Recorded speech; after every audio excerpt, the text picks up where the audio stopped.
Iya, ini benar dengan Mbak Ajeng ya. Heeh. Iya, Mbak, di sini ada dengan saya Rani. Tadi pagi sudah habis suntik teteh ya? Iya.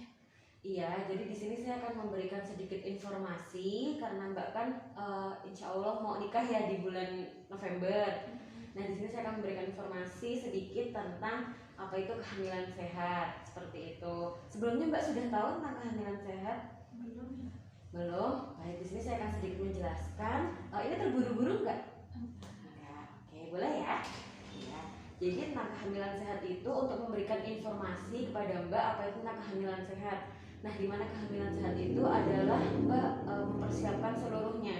Jadi tidak hanya setelah menikah kemudian langsung hamil, namun juga mempersiapkan dari segi fisik Mbak, kemudian dari segi psikologisnya Mbak, kemudian juga dari segi finansial seperti itu. Jadi ketika akan melakukan akan hamil itu memang harus dipersiapkan dengan matang-matang seperti itu.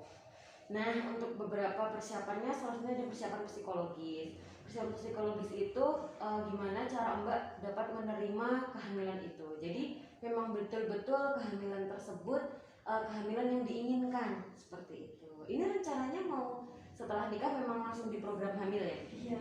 Oh ya, oke, siap. Baik, selanjutnya ada juga persiapan fisik. Nah, untuk persiapan fisik ini ada beberapa, yaitu dengan pola hidup yang baik, seperti kalau jamnya tidur ya tidur, kalau udah jamnya beraktivitas ya beraktivitas seperti itu, dan juga dikurangi begadangnya kayak gitu ya. Kemudian ada berat badan yang ideal. Berat badan ideal ini nanti disesuaikan dengan tinggi badan Mbak seperti itu. Dan nanti akan kita hitung berapa sih berat badan ideal untuk Mbak seperti itu. Nah, untuk berat badan ideal pun juga nanti akan mempengaruhi. Apabila ibunya terlalu gemuk itu juga kurang bagus, tapi apabila terlalu kurus itu juga kurang bagus seperti itu ya. Kemudian untuk nutrisinya juga harus dengan nutrisi yang tercukupi. Untuk nutrisinya segala hal itu boleh dimakan ya. Memang makan makanan yang real food atau seperti buah sayur seperti itu. Nasi, kalaupun nggak biasanya nasi bisa diganti kentang atau umbi-umbian seperti itu. Dikurangi makan makanan junk food ya.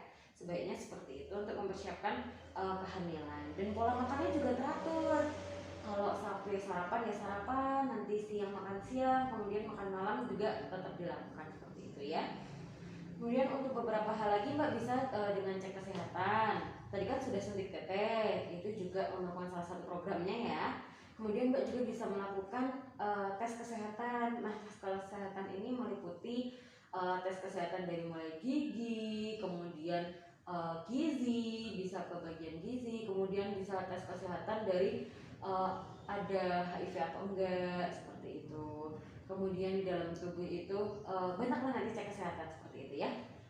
Mbak bisa kalau mau cek kesehatan komplit ada sih biasanya di rumah sakit seperti itu.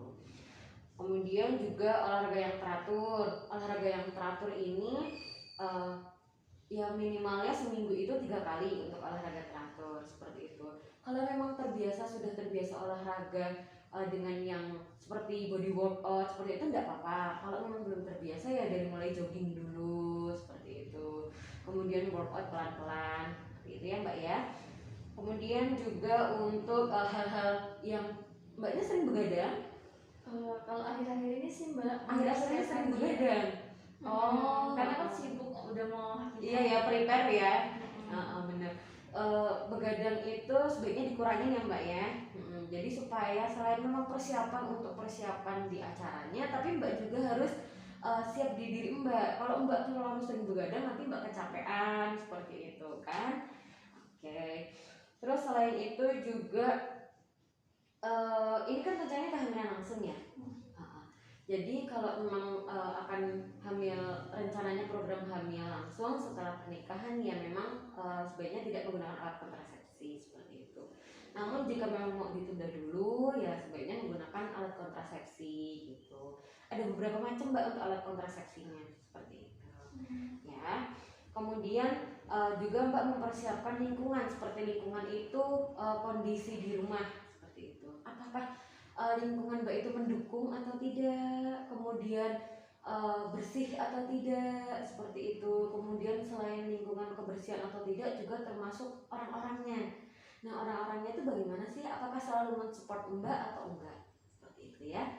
Memang sebaiknya itu untuk kehamilan yang baik, kehamilan yang bagus itu memang membutuhkan beberapa pendukung. Jadi tidak hanya dari diri Mbak, tapi juga pendukung dari besok suaminya, kemudian dari orang tuanya, mertuanya, serta lingkungannya. Seperti itu ya Mbak ya. Untuk finansialnya sudah disiapkan ya, untuk keuangannya oke. Pakai tabungan? Alhamdulillah, ya bagus ya. Berarti memang sudah harus dipersiapkan karena kan memang semakin ke depan kan dia otomatis biayanya akan bertambah karena akan bertambah adik kayak gitu. Jadi memang harus dipersiapkan. Ketika memang adik sudah lahir ya mempersiapkan bahwa akan kebutuhannya menjadi lebih banyak. Tapi tidak usah khawatir ya. Oke. Untuk beberapa hal yang sudah Mbak ketahui tentang kehamilan ada? Ya hamil kita yang kayak gitu. Iya benar. Jadi ini nanti ada proses kehamilan. Nah proses kehamilan itu biasanya dihitung dari hari pertama mens terakhir seperti itu. Jadi kalau setidaknya Mbak tuh sudah tahu dulu hari pertama mens terakhir, misalnya bisa nikahnya bulan November tanggal 15 gitu. Nanti ternyata hari pertama mens terakhirnya tanggal 1 November. Nah ketika Mbak melakukan hubungan seperti itu dihitungnya dari tanggal 1 November umur kehamilan itu seperti itu. Kemudian untuk kehamilan pun ada beberapa proses ya yang kita ketahui kan biasanya 9 bulan seperti itu ya. Ya di situ ada proses bertemunya sel telur dengan sel sperma, kemudian penempelan, kemudian dia akan membentuk lebih besar seperti itu. Nah ketika untuk proses kehamilan tersebut memang harus Mbak pun juga banyak istirahat dan juga makan makanan yang bergizi sehingga nutrisinya tercukupi seperti itu. Ada yang mau ditanyakan dulu? Sudah. Oke. Untuk beberapa faktor risiko itu sebenarnya ada macam-macam. Ini usia Mbak Ajeng sekarang 26 tahun ya? Iya, oke. 26 tahun ini termasuk usia yang cukup, jadi tidak terlalu tua juga, tidak terlalu muda juga seperti itu.